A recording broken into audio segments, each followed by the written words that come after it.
భోరజ్ నుండి ఉపాసనాల వరకు రహదారి వెడల్పులో భాగంగా వ్యవసాయ సాగు భూములు కోల్పోయిన జైరేద్ మండల కేంద్ర పరిధిలో రైతులు ఆదిలాబాద్ పార్లమెంట్ సభ్యులు గోడం నాగేష్ను కలిసి తమ గోడును వెళ్లబోసుకున్నారు. అలాగే డిప్యూటీ తహసీల్దార్కు వినతి పత్రాన్ని ఇచ్చారు. రైతులు మాట్లాడుతూ సాగు చేసిన భూములు, రహదారి పక్కన ఆనుకుని ఉన్న వ్యవసాయ భూములకు ఎలాంటి పరిహారం ఇవ్వడం లేదని ఆరోపించారు. ఇకనైనా ప్రభుత్వాలు స్పందించి తమకు తగిన పరిహారం అందేలా చూడాలని విన్నవించారు.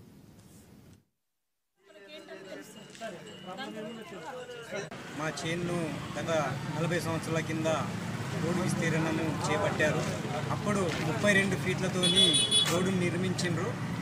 అప్పుడు మా తాతలు, మా తండ్రులు కూడా మాకు చెప్పింది ఏమంటే 32 ఫీట్ల రోడ్ అని చెప్పేసి తీసుకున్నారు అని చెప్పిండ్రు. కానీ ఈరోజు 100 ఫీట్ల విస్తీర్ణంలో రోడ్డు పనులు చేపడుతున్నారు.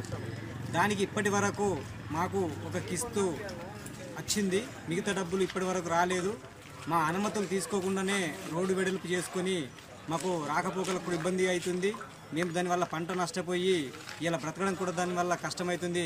ఆ నష్టపరిహారం ఏదో ఇస్తే దానికి ఆర్థికంగా మమ్మల్ని ఆదుకున్నట్లు ప్రభుత్వం అవుతుంది. కాబట్టి ఈ ప్రభుత్వమే తప్పకుండా దీని గురించి ఆలోచించి మా రైతులకి సరైన న్యాయం చేస్తారని చెప్పేసి ఈ మీడియా ద్వారా మేము చెప్తున్నాము. దీన్ని తప్పకుండా అధికారులు దృష్టికి తీసుకెళ్లాలని చెప్పేసి ఈ మీడియా.